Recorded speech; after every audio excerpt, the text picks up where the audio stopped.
naisen juhla on esityksellinen lauluilta.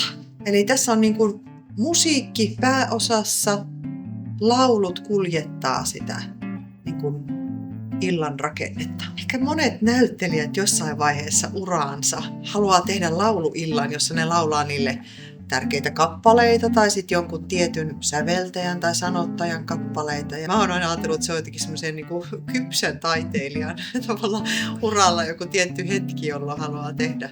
Uskaltaa myös tavallaan niin kuin sanoa, että haluaisin tehdä jotakin omaa. On itse valinnut ne kappaleet. Ja tää naisen juhla on niin kuin mun aloitteesta. Ja sitten mä sain tämän tavallaan mahdollisuuden juhlistaa tätä elämänvaihetta. Mä täytän siis 50 ja sitten huomasin, että mä oon tehnyt 25 vuotta ammattiteatterissa töitä. Mä halusin niin kuin pysähtyä ja vähän niin kuin miettiä, että mitä on tullut tehtyä. Ja tämmöinen lauluilta on sitten hyvä muoto sen niin kuin pohtimiselle.